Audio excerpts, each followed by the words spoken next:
اللي طول عمرهم بيقولوا لنا ان هي ما ينفعش تتكون في احواض السمك، بتتكون في الحوض الطبيعي، وبالتالي بتتغذى على نسب النترات الزايدة عن احتياج النباتات، وبالتالي مفيش نترات زيادة تكون مضرة على الكائنات الحية في الأحواض الطبيعية.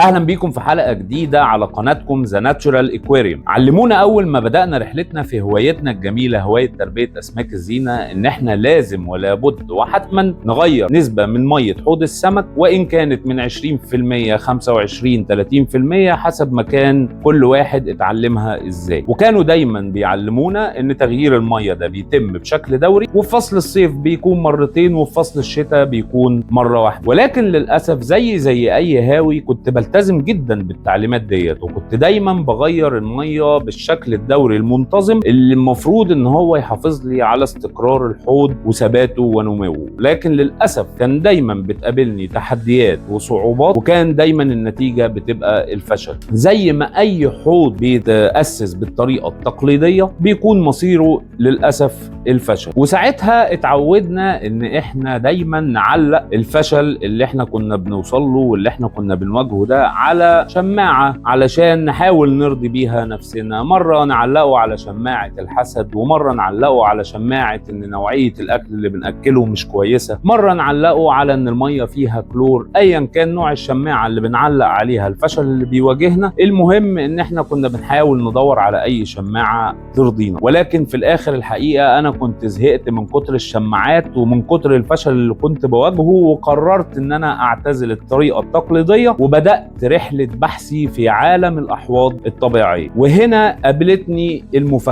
المفاجأة إن أنت ما تغيرش مية حوض السمك بتاعك نهائيا أبدا، وممنوع إن أنت تغير مية حوض السمك بتاعك. وعلشان نقدر نفهم ده بيحصل إزاي وليه، لازم نمر بكذا نقطة هنسردهم في الحلقة النهاردة. أول حاجة، إيه هي المية؟ ويعني إيه مية؟ المية هو مركب بسيط جدا مكون من جزيء هيدروجين مع ذرة أكسجين اندمجوا بقدرة ربنا سبحانه وتعالى علشان يكونوا لنا المركب الساحر اللي اسمه المية. ولو ركزنا أكتر هنلاقي إن المية دي مغطية مساحة بتفوق 70% من مسطح الكرة الأرضية اللي احنا عايشين عليه. وعلى الرغم من كده لو ركزنا أكتر وفكرنا أكتر هنلاقي إن كمية المية المهولة دي كلها من مئات ملايين السنين ثابتة ما بتتغيرش، محدش بيغيرها ومش محتاجة لحد يغيرها. امال ايه اللي بيحصل؟ اللي بيحصل ان زي ما قلنا المية اتكونت من جزيء هيدروجين مع ذرة اكسجين مصدرهم هواء نقي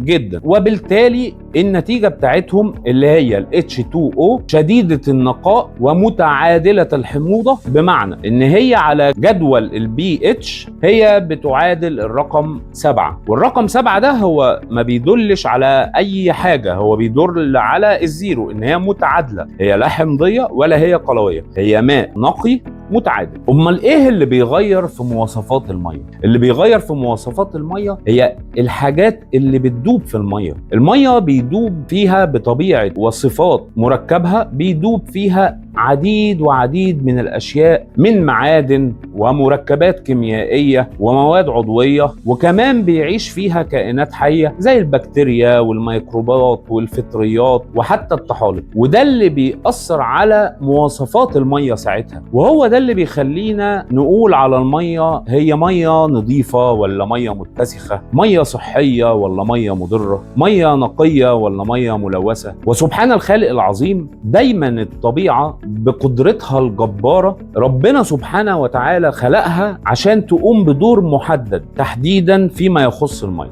ايا كان نوعها، ان هي توصل بيها لمرحله من التوازن اللي تسمح لها ان هي تحتوي حياه كامله بداخلها. هنا بيكون دور الطبيعه، وهو ده اللي احنا كنا ذكرناه في الحلقه الاولانيه لما قلنا ان احنا لابد ان احنا نترك الطبيعه ان تقوم بما تجيد القيام به علشان تقدر توصل بالوسط المائي دوت لمرحله تسمح فيها لهذا الوسط ان الحياة تنبض فيه وتتخلق جواه حياة من حيث لا ندري. وعلى فكرة ده احنا بنشوفه يوميا، وحضرتك ممكن تشوفه واكيد شفته قبل كده، ممكن ما يكونش لفت انتباهك، انا جاي النهارده الفت انتباهك ليه. ده بيحصل في اي بركة او في اي مستنقع موجود في اي حتة، في حالة ان هو استمر لمدة او لفترة زمنية معينة بدون تدخل فيه من اي حد. مع الوقت بطبيعة الحياة وبالطبيعة اللي ربنا خلقها سبحانه وتعالى بيوصل لمرحلة معينة من التوازن اللي تسمح له ان يكون فيه بداخله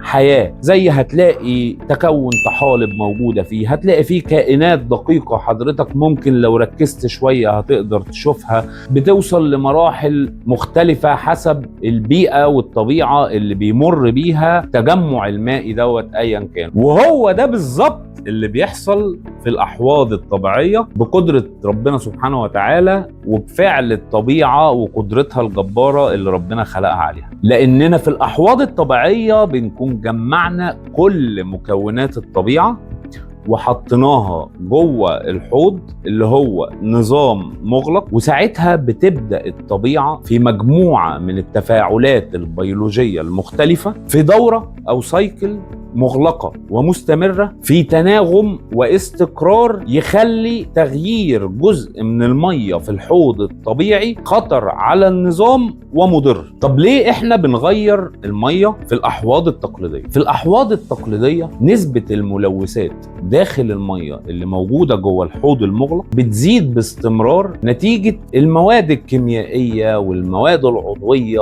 أو الأدوية، إن كانت لعلاج أو إن كانت وقائية، أو حتى الأسمدة الإضافية اللي احنا بنضيفها، أو حتى مزيلات الكلور. أيا كان نوع المواد الكيميائية اللي احنا بنضيفها للحوض، بالإضافة طبعا لفضلات الأسماك والمواد العضوية اللي ممكن تكون ناتجة عن تحلل أوراق نباتات ميتة لو الحوض مزروع، كل الملوثات دي بتسبب ضغط بيولوجي على الحوض. وعلشان الحوض التقليدي بيئة النظام فيها مش مكتملة، ما بيقدرش ساعتها الحوض ان هو يتعامل مع هذا الكم من الملوثات، فبنضطر ان احنا نسحب جزء من المية، وبيكون دايما معاها جزء من الملوثات دي، زي ما دايما علمونا ان احنا بنسحب الفضلات من قاع الحوض مع جزء المية اللي احنا بنسحبه، وبنضيف الجزء الجديد من المية اللي من الحنفية ايا كان، حتى لو كانت RO من فلتر 7 مراحل. هنا بيوجد الاختلاف ما بين الحوض الطبيعي والحوض التقليدي من حيث تغيير المية. وعرفنا ليه في الحوض الطبيعي ما بنغيرش المية، وعرفنا ليه في الحوض التقليدي بنغير المية. لكن هنكتشف هنا ان في عامل مشترك دايما ما بين الحوضين في تغيير المية، ان تغيير المية في الحوض الطبيعي او في الحوض التقليدي سيان مضر في الحالتين. للحوض الطبيعي مضر زي ما قلنا طبعا واتفقنا، وفي الحوض التقليدي ايضا بيكون مضر تغيير المية فيه. وده لان مع التغييرات الدورية للمية في الحوض التقليدي بتاعك، ده بيسبب تغيير في معايير ومواصفات المية اللي داخل الحوض، من حيث درجة الحموضة والصلابة اللي هي TDS، والمواد الغذائية اللي موجودة في المية، والأملاح المعدنية وغيرها. وده بيسبب فشل في الدورة البيولوجية داخل الحوض، وده بطبيعة الحال بالتبعية بيؤدي لاضطراب وتوتر شديد وضغط داخل الحوض على جميع أنواع الكائنات الحية اللي ممكن تكون عايشة في حوض السمك بتاعك، بداية من البكتيريا مرورا بالطفيليات حتى والميكروبات لحد ما نوصل للنباتات والأسماك. وبيؤدي في الآخر للفشل الحتمي اللي احنا اتكلمنا عليه كتير، وبيفشل الحوض. طبعا احنا هنتكلم بالتفصيل في حلقة منفصلة عن الدورة البيولوجية، ولكن ممكن في الحلقة دي باختصار نقول ان في الحوض الطبيعي بيكون فيه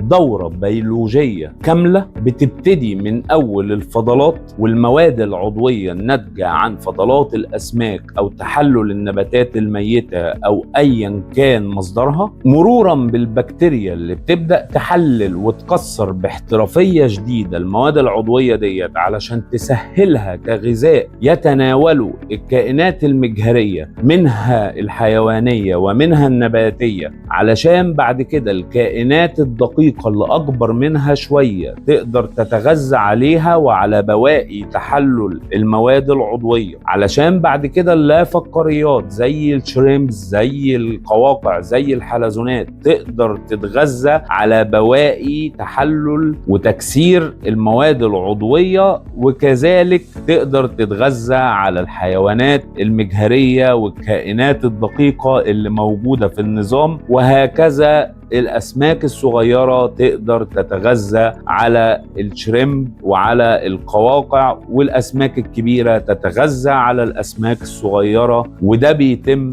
في دورة مغلقة ثابتة ومستقرة في تناغم شديد. وهنا المفاجأة، لأن في الحوض الطبيعي الدورة البيولوجية زي ما قلت لحضرتك عليها هي كاملة ومتكاملة، لأنه بيقدر من خلال الركيزة وطبقة الركيزة السميكة اللي احنا حطيناها في تأسيس الحوض يكون في أسفل هذه الطبقة طبقات لا هوائية بتتكون فيها البكتيريا اللا هوائية اللي طول عمرهم بيقولوا لنا إن هي ما ينفعش تتكون في أحواض السمك، بتتكون في الحوض الطبيعي، وبالتالي بتتغذى على نسب النترات الزايدة عن احتياج النباتات، وبالتالي مفيش نترات زيادة تكون مضرة على الكائنات الحية في الأحواض الطبيعية. وده ثبت بالتجربة، وبكده بيصل الحوض الطبيعي إلى نظام بيئي متكامل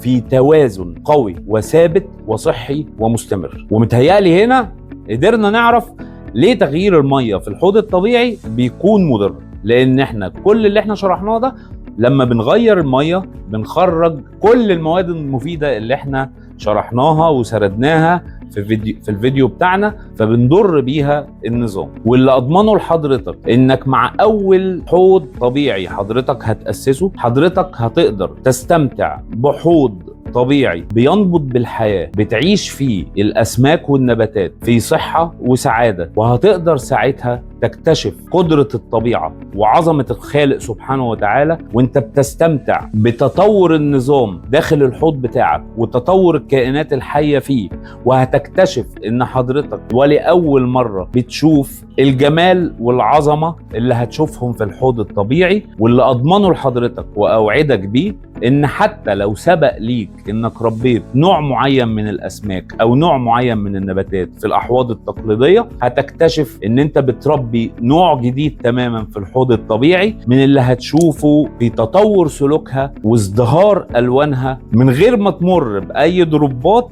او اي مشاكل تحبطك او تقلل من شغفك تجاه الهوايه. اتمنى تكون الحلقه خفيفه عليكم وقدرت افيد حضراتكم، ويا ريت اللي عنده تعليق في استفسار او اي تعليق ايا كان يكتبه في التعليقات تحت. ومش هنسى اطلب من حضراتكم لايك وشير لو انتم على الفيسبوك، سبسكرايب لو انتم على قناتنا على اليوتيوب.